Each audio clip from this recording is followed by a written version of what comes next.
اس لیے کہ جو حال کے امر کو ضائع کر دیتے ہیں، جو حال کے امر کو ضائع کر دیتے ہیں، اگر کہ وہ حال کا امر فرض نہ ہو، واجب نہ ہو، وہ حال کا امر فرض نہ ہو، واجب نہ ہو، اگر کہ وہ حال کا امر سنتی کیوں نہ ہو، وہ حال کا امر سنت ہی کیوں نہ ہو، اگر آپ اس کا انکار کر دیں گے تو آپ سے عمل کی توفیق چھین لی جائے گی۔ آپ میری بات سے توجہ دیں۔ ابلیس نے اللہ کے امر کا انکار کیا کبر کی وجہ سے، ابلیس نے اللہ کے امر کا انکار کیا کبر کی وجہ سے۔ اللہ تعالی نے اس سے اپنی ذات کی عبادت اور اپنی ذات کی عبادت کی توفیق میں اس اللہ نے طلب کر لی۔ ادھر ایک صاحب نے بائیں ہاتھ سے لقمہ لیا، بائیں ہاتھ سے لقمہ لیا، آپ نے فرمایا کہ دائیں ہاتھ سے کھاؤ۔ اس نے روایت میں ہے کہ اس نے اس سنت کا انکار جو کیا ہے وہ تکبر کی وجہ سے انکار کیا ہے تکبر کی وجہ سے۔ تو اللہ تعالیٰ نے اس کے دائیں ہاتھ کی استعداد اور قوت کو سلب کر دیا۔ میں اس کی مثال آپ سے کر رہا ہوں۔ آج کل جن بیچارے بعض اناڑی اور احمق قسم کے لوگ ہیں جو کہتے ہیں ہاں فرض ہے، سنت ہے، الگ الگ درجے میں رکھیے۔ آپ سنت کو اس کی اہمیت کیوں دے رہے ہیں؟ جس سے کو حق سمجھا جائے کہ شاید فرض ہے۔ آپ ذرا غور کیجیے، اگر ابلیس اتنا قدیم عابد ہو کر اللہ تعالیٰ کا اس سے اللہ تعالیٰ کی عبادت کی توفیق اس سے سلب کر لیا ہمیشہ کے لیے، تو پھر آپ یہ اندازہ کر لیجیے کہ دائیں ہاتھ سے کھانا فرض نہیں ہے، بائیں ہاتھ سے کھانا حرام نہیں ہے، لیکن تکبر کی وجہ سے اس سنت کا انکار وہاں بھی ہے، ابا واستکبر، یہاں بھی ہے حدیث کے اندر ما منعہ الا الکبر۔ دونوں جگہ آپ دیکھیے، دونوں جگہ آپ کو ایک ہی ملے گی، وہاں سجدے کا حکم تھا اللہ کی طرف سے، یہاں دائیں ہاتھ سے کھانے کا حکم تھا نبی کی طرف سے۔ اس نے عذر پیش کیا، ابلیس نے بھی اپنا عذر پیش کیا ہے نا، ابلیس نے اپنا عذر پیش کیا، وہ عذر یہ کہا نا خیر نہیں کہ نہیں سے بہتر میں یہ کام نہیں کر سکتا، میں اس سے معذور ہوں، میری حیثیت، میرا درجہ، میری قدامت وہ یہ اس بات کا تقاضا کرتی ہے کہ میں ان کو سجدہ نہیں کر سکتا، یہ اس بات کا تقاضا کرتی ہے۔ بالکل یہی بات یہاں ہوئی کہ اس نے دائیں ہاتھ سے کھانا کھانے سے جھوٹا عذر کیا۔ آپ نے فرمایا اللہ کرے تیرے دائیں ہاتھ کبھی نہ اٹھے۔ آپ غور کریں، ایک سنت کے انکار پر ہاتھ مفلوج ہو گیا اس کا۔ تو میں کہہ رہا تھا کہ اللہ تعالیٰ اچانک حکم لے آتے ہیں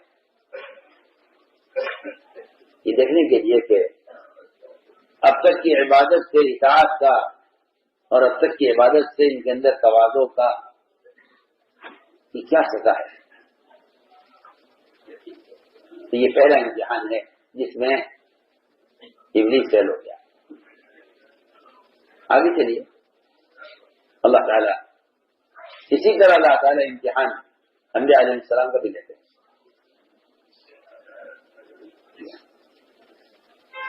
ابراہیم علیہ السلام کو جن صفات اللہ نے حکم دیا اور اطلاع کیا، ابراہیم علیہ السلام نے پوری کر کے دکھلائی۔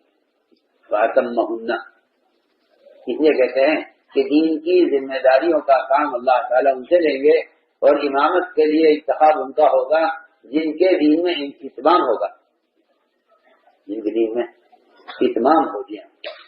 اتمام اصل ہے، اتمام اصل ہے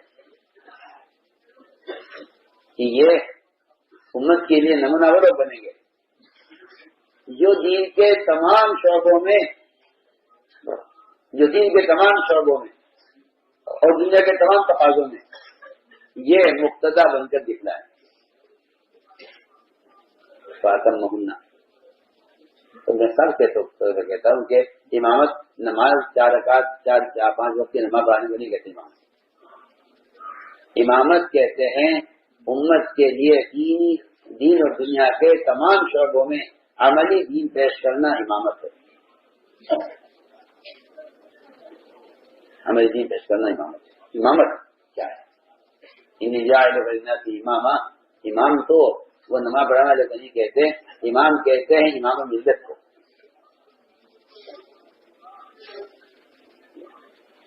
کہ آپ جو بھی حکم ہمارا آ جائے آپ اس کو پورا کر کے دکھلائیں تو اللہ تعالیٰ کی طرف سے ایسے لوگوں کو منتخب کر لیا جاتا ہے امت کی ہدایت کے لیے۔ اللہ تعالیٰ نے امتحان لیا اور اس امتحان میں سب سے اہم بنیادی بات یہ تھی کہ انسان کو جو محبت اور تعلق اپنے جسم کے حصے سے ہوتا ہے، اپنے جسم کے حصے سے ہوتا ہے، وہ تعلق کسی سے نہیں ہو سکتا۔ اس لیے آدمی کا مزاج ہے کہ جب اس کے بدن پر یا اس کی ذات پر کوئی چیز آتی ہے تو وہ اس کو مال سے ٹالنے کی کوشش کرتا ہے، یہ عادت مال سے چل جائے یا کرنا مزاج ہے لوگوں۔ اس لیے انبیاء علیہ السلام کو اولاد سے فطری محبت بھی ہوتی ہے اور وہ اللہ سے اولاد چاہتے بھی اسی لیے ہیں تاکہ دین کی امانت کی حفاظت کا سلسلہ قائم رہے۔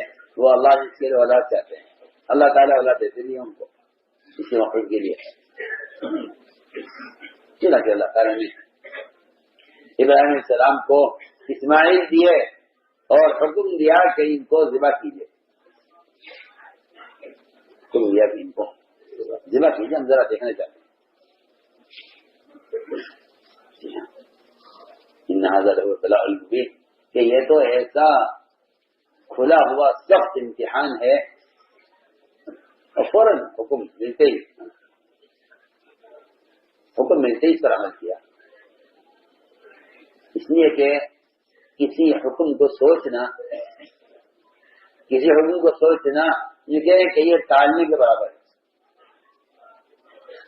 ہم سوچ رہے ہیں کہ اس بارے میں ہمیں کیا کرنا چاہیے، کب کرنا چاہیے، یہ ٹالنے کے برابر ہے۔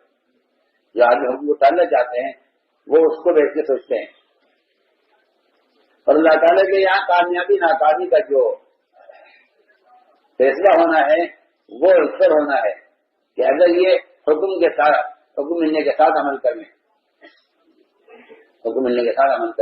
تو یہ اطاعت کرنے والے ہیں، اور اگر یہ اس میں تاخیر کرتے ہیں تو پھر یہ تاخیر کرنے والے اس کو ٹالنے والے۔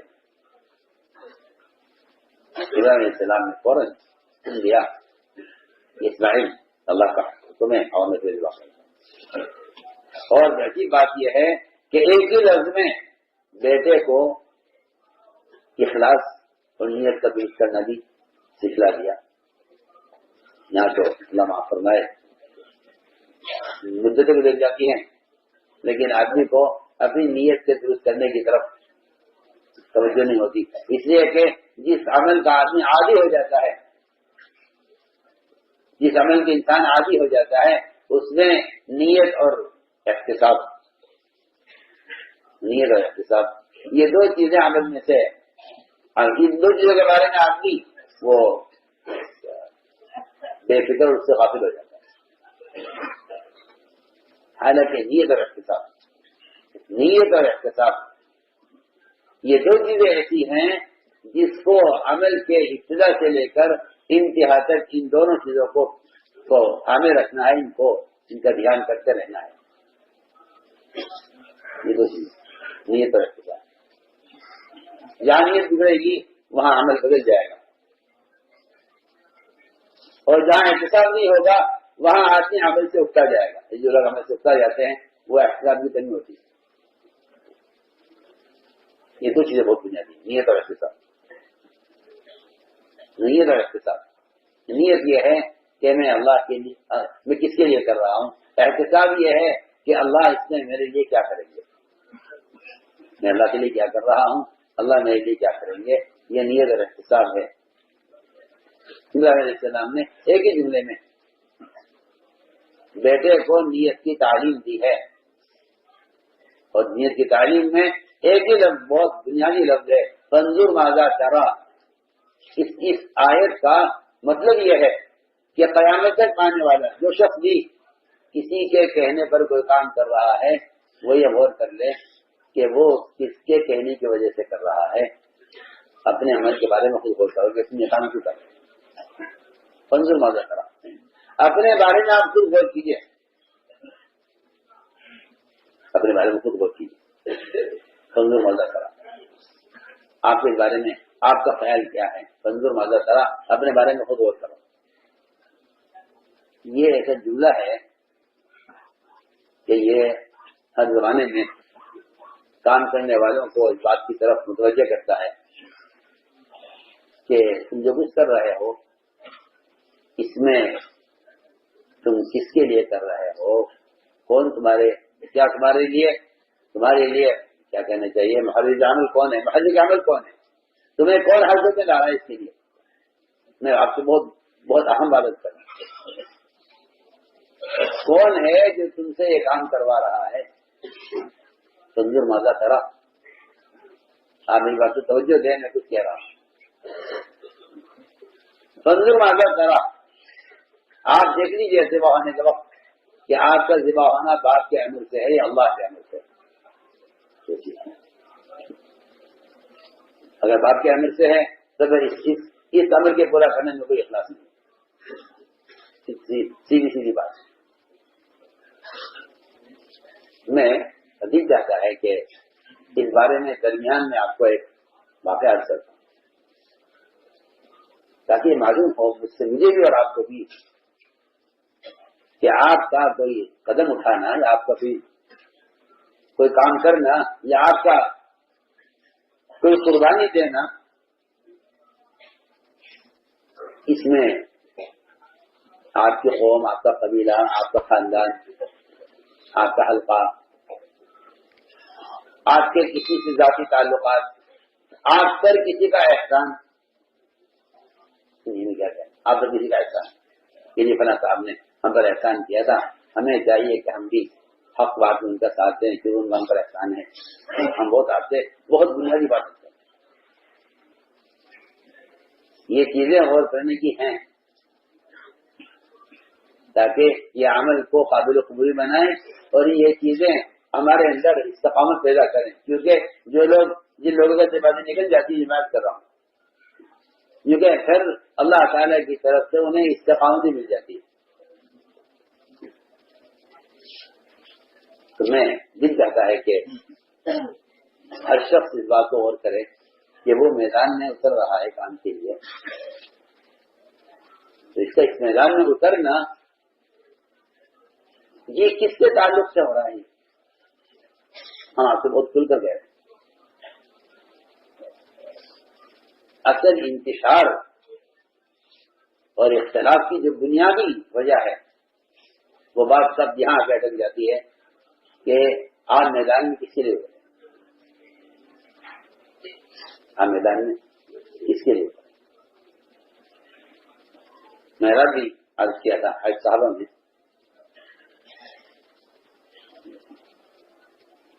کہ جہاں قوم کی بات آ جاتی ہے، جہاں قوم کی بات آ جاتی ہے، قومیت کا سوال آ جاتا ہے، وہاں تو منافقین انصار کے معاملے ہو جاتے ہیں. آپ میری بات پر توجہ دیں گے، وہ منافقین معاملے ہو جاتے ہیں، ان کے طرفدار ہو جاتے ہیں، ان کے لیے جان مال سب کچھ قربان کر دیں گے. اور جہاں معاملہ آتا ہے دین کا، وہاں یہ نہ انصار کے ہیں نہ مہاجر کے ہیں، کسی کے نہیں. عجیب بات ہے.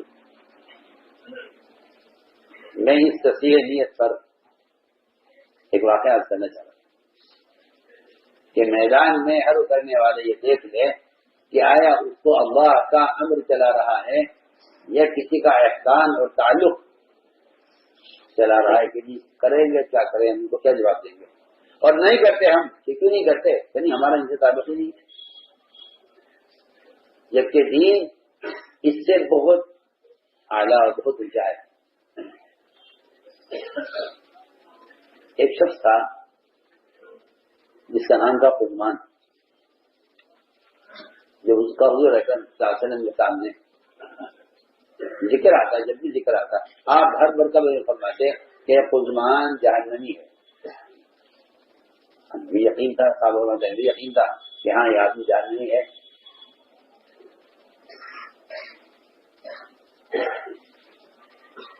ہم آپ سے واقعی بنیادی بات کرتے ہیں. جب اختلاف ہوتا ہے تو اختلاف کے زمانے میں آپ میری بات کو نوٹ کر لیجیے گا، اختلاف کے زمانے میں آدمی یہ سوچتا ہے کہ میرے متعلقین کون ہیں، صاف صاف کھل کر کیا دیکھتا ہے میرے متعلقین کون ہیں. ساری سیاسی پارٹیاں بنتی ہی تھی اسی بنیاد پر ہیں. انہیں کوئی مطلب دین سے دعوت سے حق سے انہیں کوئی مطلب نہیں. ساری سیاسی پارٹیاں اسی پر بنتی ہیں کہ اختلاف کے زمانے میں دیکھتے ہیں کہ اس میں ہماری پارٹی کا آدمی کون ہے، ہمارا خیال کا کون ہے. وہ بس صرف پارٹی کی وجہ سے اپنی پارٹی کا ساتھ دیتے ہیں، ان کی پارٹی کی مخالفت کرتے ہیں. انہیں حق سے، سچ سے، سچائی سے کوئی مطلب نہیں. وہ صرف یہ دیکھتے ہیں کہ ہمارے تعلق والے کون ہیں. میرا آپ سے بہت کام کی بات ہے. جہاں ہمارے تعلق والوں کا ہوگا وہاں ہم ان کے لیے جان دے دیں گے، اور جہاں دین کی بات آئے گی وہاں ہم اختلاف کریں گے. آپ سنیں گے کیا کیا. تو جب میدان احد میں صحابہ کے پاؤں اکھڑ گئے، اور وہ بھی اس لیے کہ ایک علاقے والوں نے اپنے علاقائی امیر کی نافرمانی کی.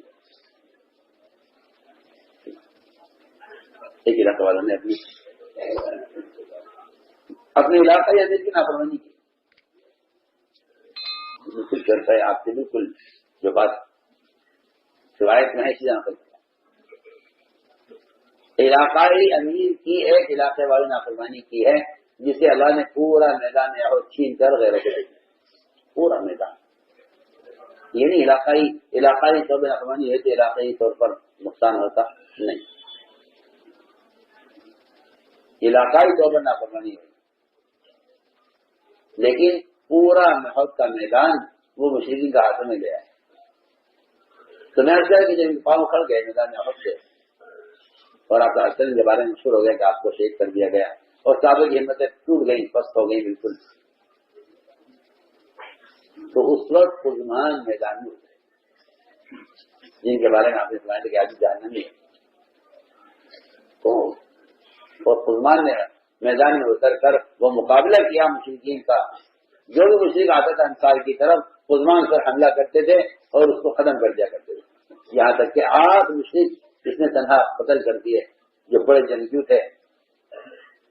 اس طرح خزمان کی کوشش سے صحابہ کرام کو فتح ہو گئی، میدان جیت گئے اور مال غنیمت خود ملا. جب سارا معاملہ نمٹ گیا تو انصار کو خیال آیا کہ بھئی اس نے بڑی محنت کی ہے اور ہمیں جانا چاہیے اس کے پاس، اور اس سے جا کر اس کی اس کوشش پر اس کا شکریہ ادا کریں. اور عجیب بات اس میں یہ ہے واقعی میں کہ انصار کو کے دل میں یہ فتنہ پیدا ہو گیا، انصار کے دل میں فتنہ پیدا ہو گیا کہ یہ تو آدمی جنتی آدمی معلوم ہوتا ہے اور اللہ کے رسول کہہ رہے ہیں کہ جہنمی ہے. ایسا کیسے ہو سکتا ہے؟ کہتے ہمارے دل میں فتنہ پیدا ہوا، کیا نعوذ باللہ غلط کہا تھا، یہ آدمی تو جنتی آدمی ہے، اور دیکھو تو صحیح کیسا حق کا ساتھ دے رہا ہے، اور کیسے اس نے انصار کی مدد کی ہے. میدان میں اتر کر اپنی جان پر کھیل کر اس نے ہمیں جتوایا ہے. انصار میں یہ بات پیدا ہوئی کہ آپ سے نعوذ باللہ غلط کہا تھا کہ آدمی جہنمی ہے، یہ تو جنتی آدمی معلوم ہوتا ہے. روایت میں ہے کہ انصار گئے اس کے پاس کے گھر اور جا کر کہا، وہ زخم رسول کا وہ جا کر انصار نے کہا کہ خزمان تمہیں خوشخبری ہو تمہارے اس کارنامے پر، ہم تو تمہیں بشارت دینے آئے ہیں. انصار نے کہا، وہ خزمان نے کہا کہ مجھے یہی بشارت دے رہے ہو، بشارت تو اس کو دو جس نے یہ کام حق کے لیے اللہ کے لیے کیا ہو. مجھے تو یہ کام اس لیے کرنا تھا کہ تم میری قوم کرو. ہاں میری بات کر رہے ہو، میں آپ سے کیا کروں، اس سے بڑھ کے کیا کروں. یہ مجھے اور آپ کو سوچنا پڑے گا کہ میرا کوئی بھی کام کرنا، کوئی بھی قربانی دینا، کسی تقاضے پر جانا، یہ میرا اپنی قوم کی وجہ سے ہے یا اللہ کے امر کی وجہ سے. سیدھی بات ہے. یہاں آ کر آدمی دو رخ کی سوچتا ہے، یہاں آ کر آدمی دو رخ کی سوچتا ہے کہ مجھے کیا کرنا چاہیے، تو قوم کا ساتھ دوں یا حق کا ساتھ دوں، سب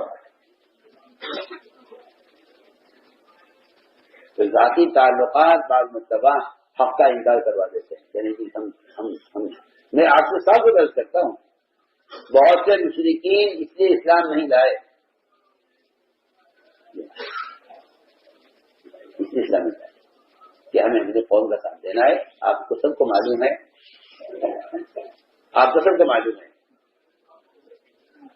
کہ ابو طالب کا آخری جملہ یہ تھا کہ نہیں، مجھے اپنی قوم کو دیکھنا ہے، اپنی قوم کو نہیں چھوڑ سکتا، اور اگر یہ بات نہ ہوتی، قوم کا مسئلہ نہ ہوتا تو محمد میں تمہاری آنکھ ٹھنڈی کر دیتا، ہمیں کہ تم نہ چھوڑو قوم کو، تمہارے کام کرنا پڑے، میرے کام کرنا پڑے۔ جبکہ روایت کے اندر ہے کہ حضور صلی اللہ علیہ وسلم کو ابو طالب کی بعض باتوں سے پوری امید اور یقین ہو چلا تھا کہ ہاں یہ اس کے دل میں اسلام رمق آ گئی ہے، اور اب یہ بات قبول کر لے گا، آپ کو پوری امید ہے۔ لیکن صرف قوم کی ملامت نے اس کو، ابو طالب کو اسلام کو قبول کرنے سے قوم کی ملامت نے روکا، اور کوئی وجہ نہیں۔